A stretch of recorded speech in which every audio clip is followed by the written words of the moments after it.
Quand deux anciens monégasques se rencontrent, l'un est consultant sur Foot Plus, l'autre entraîneur du LOSC, de quoi parle-t-il à votre avis? Du bon vieux temps, Luc sans doute, mais surtout de ce match de ce soir. Bonsoir à toutes et à tous.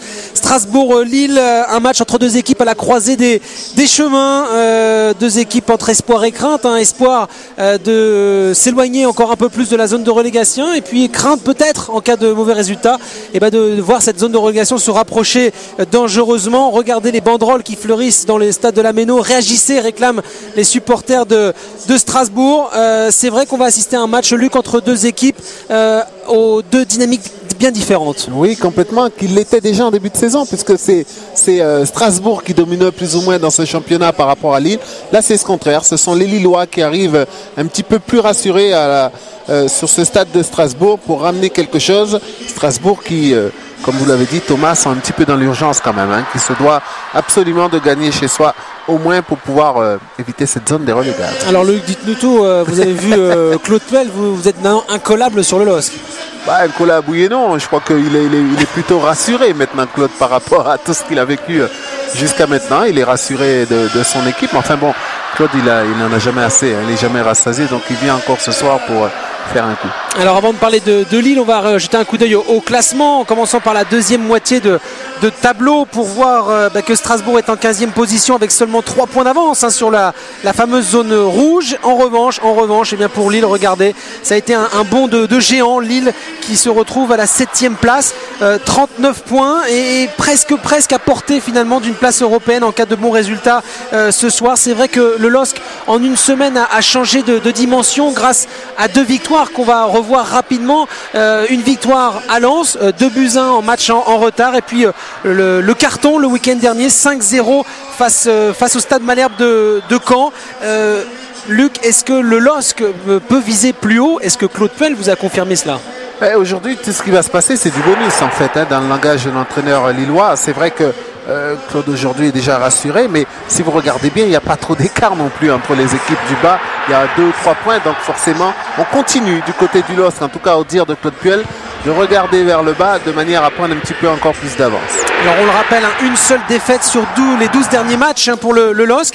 Et puis il y a eu, après ces 2 bons résultats en championnat, c'est vrai, cette élimination en Coupe de France à Bordeaux, 2-0 après prolongation. Est-ce que ça peut couper l'élan du LOSC?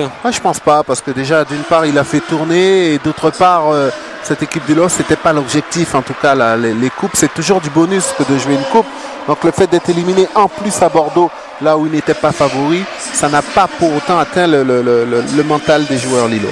Alors c'est un match de Coupe de France qui a aussi rempli l'infirmerie nordiste, puisque Fro et Makoun sont blessés et absents ce soir. Du coup on va découvrir la composition de cette équipe lilloise. Turnover obligatoire pour Claude Puel. Oui, turnover, mais enfin avec la majeure partie des joueurs présents tout de même, puisqu'il arrive à conserver surtout son milieu défensif, Mavouba Kabaye. Et puis l'autre bonne nouvelle pour Claude Puel, c'est l'affirmation de Lichtsteiner sur le côté droit, lui qui a été buteur 2 fois en plus, et Bastos à gauche. Donc on s'aperçoit que finalement c'est Miralas qui va avoir ce soir à souffrir aux avant-postes, puisqu'il va évoluer tout seul devant. On va écouter tout de suite un premier Lillois aux côtés de Vincent Cobos, notre homme de terrain, c'est Ludovic Aubagnac. Salut Vincent. Salut à tous. Quels ont été les mots de votre entraîneur pour ce match évidemment important qui conditionnera cette fin de saison? Continuer sur la dynamique qui est la nôtre, surtout en championnat, même si on s'est fait éliminer en Coupe de France mercredi contre Bordeaux, continuer sur la même dynamique. Pas le droit de perdre 2 matchs de suite, et puis on est prévenu, cette équipe de Strasbourg est dangereuse. On le sait, elle a du potentiel offensif, mais elle a aussi elle laisse des espaces dans le dos de sa défense, donc on va essayer de profiter de ça. Justement, vous allez attaquer comme vous le faites si bien ces derniers temps à l'extérieur? On va attaquer, je sais pas, on va voir selon la physionomie du match. Maintenant on a pour idée de faire le jeu, et on va voir comment ça va se passer. On sait qu'ils sont dos au mur, donc une équipe n'est jamais aussi bien que quand elle est dos au mur. On va essayer d'abord déjà de gagner des duels, et puis en fonction de ça, on va essayer de se projeter vers l'avant. Merci.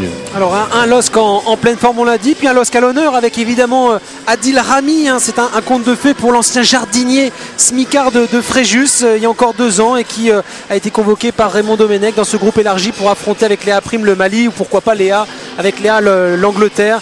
Voilà, Claude Puel qui est un petit peu réservé quant à la future convocation d'Adil Rami.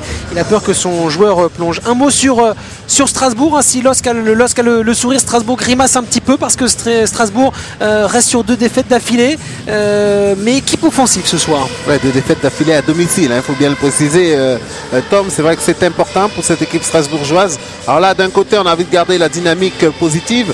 De l'autre côté, avec Strasbourg, on a envie justement de retrouver cette dynamique positive. Pour ce faire, on va regarder la composition d'équipe avec 4 attaquants finalement du côté strasbourgeois.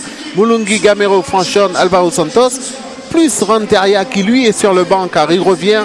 Donc il n'est pas encore prêt physiquement. En tout cas, elle a belle allure cette équipe strasbourgeoise. Et elle est offensive. Et oui, on retrouve avec un Strasbourgeois justement, une équipe assez offensive aujourd'hui pour se rassurer et remporter ces 3 points dans la course au maintien. Oui, c'est vrai que c'est des points importants à domicile, donc on va s'efforcer de faire déjà d'être bien en place pour faire attention à Lille qui contre très bien, donc nous d'être très attentifs à ça, mais on a envie de gagner ce soir, donc on va tout faire pour. Et le match aller justement, ils ont peut-être une revanche par rapport à ce match aller aussi. Ouais, aussi, ils étaient dans une période un peu moins bonne. Là, ils reviennent très bien, donc on sait qu'ils sont très dangereux, très très bons joueurs. À nous d'être très vigilants et de jouer notre jeu pour arriver à marquer assez rapidement. Merci. Et oui, au match aller, Strasbourg avait infligé un cinglant 3-0 à Villeneuve d'Ascq sur la pelouse du LOSC. Strasbourg, on l'a dit, coup d'arrêt, 2 défaites d'affilée en championnat et qui reste aussi sur 2 défaites ici à la Méno face à des relégables, face à Metz et Sochaux, l'entrée des 2 équipes sur la pelouse de la Méno.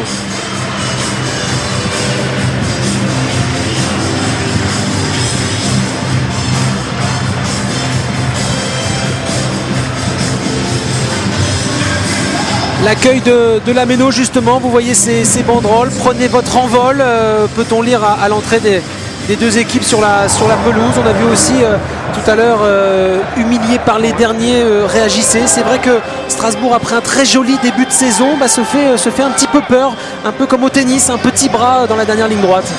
Même si Jean-Marc Furlan il a eu à composer pas mal d'équipes différentes, surtout sur le plan défensif. Vous savez, quand on a une défense qui est aussi changeante, c'est toujours difficile de pouvoir retrouver une dynamique, ce qui fait qu'ils ont encaissé beaucoup de buts, les Strasbourgeois, ils avaient du mal à en marquer, car là aussi il y a eu la Coupe d'Afrique, il y a eu des blessures au niveau des attaquants, ce qui fait qu'ils ont pris un peu de retard, qu'ils espèrent combler le plus vite possible.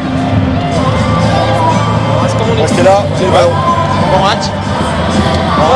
Voilà le TOS avec comme arbitre principal ce soir Hervé Pissirilo, assisté de Christian Toison et David Benech.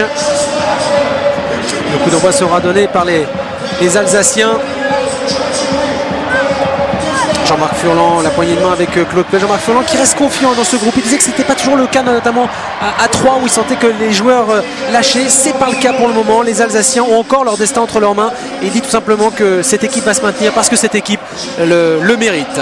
Oui, ils prennent la patience. On l'a vu de calmer notamment dire au public que même si c'était qu'un point qu'ils devaient prendre, mais qu'il fallait l'accepter car ce qu'il leur faut c'est des points. Même si c'est c'est toujours bon à prendre. Et regardez ça, c'est un joli cadeau fait par un papa et une maman à leur enfant. C'est le petit Victor qui est âgé de 9 ans, qui est un jeune supporter du Racing Club de Strasbourg et qui va donner le coup d'envoi de cette rencontre sous les ordres d'Hervé Pissirilo. C'est beau ça, ce geste strasbourgeois est magnifique. Et voilà, c'est parfait avec ces très belles chaussures jaunes. Ouais, Victor qui avait tout, les chaussures, les chaussettes, le short et le maillot du Racing Club de Strasbourg, peut-être pour porter bonheur aux Alsaciens. Et ça va le marquer à vie, ce petit bonhomme.